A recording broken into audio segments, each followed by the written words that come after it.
This is the 250. It's a injection molded, glass filled nylon chassis, which is pretty nice. It's all one piece. And then it's got the upper and lower decks for the FPV camera. My receiver is here. It's decased, mostly because I don't like to see the orange. I like the black and red look.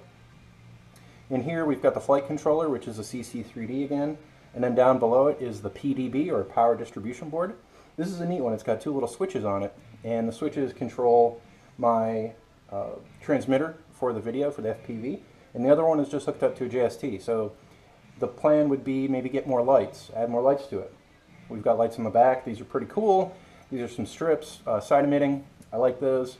I'll probably put some blue on the front, or maybe change it around.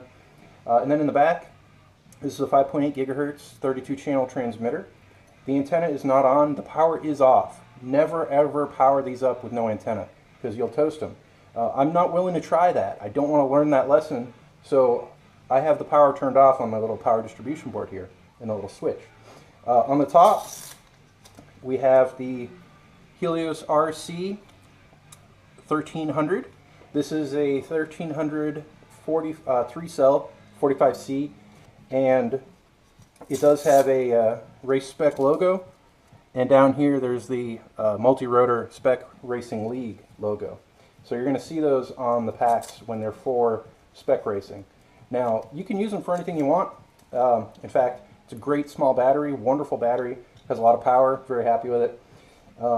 Use them, buy them for stuff, enjoy. They've got some nice leads on them, and they're very light. They're about 100 grams, which is the next comparable pack, which is made by a competitor of mine, a very large competitor, weighs the same, is the same size, and is only 1,000 milliamp 40C. So I'm pretty happy that we're able to supply a 1345C. And with the spec racing, you have to have a 250, that's axle to axle. You have to have at least 1,000 milliamp hour 3-cell, and you have to have gem fan 5x3 props. They can be these are ABS, I believe. There are also some nylon ones, and there are some carbon fiber ones. We all run these. They're inexpensive, and they are consumable, so your blades will be consumables.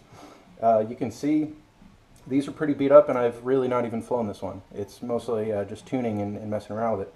But on race day, bring a couple spare bags. Most people usually bring 12 or 3 complete sets of spares with them, and sometimes they go through them, sometimes they don't. Generally, we race 3 races, and we do timed. We do rotocross, which is a timed racing. And then we do head-to-head, or rotor-to-rotor, which is really fun. This is a neat build. It has one ESC, which has a BEC in it, and the other 3 don't have a BEC. So this lets me get a smaller, much lighter set of electronics in it. And again, I decased the receiver, not necessarily because it needed it, it's just I didn't like the orange. Didn't like the orange color, didn't go with my red and black theme. All right, we are going to put this down and take it up into the air.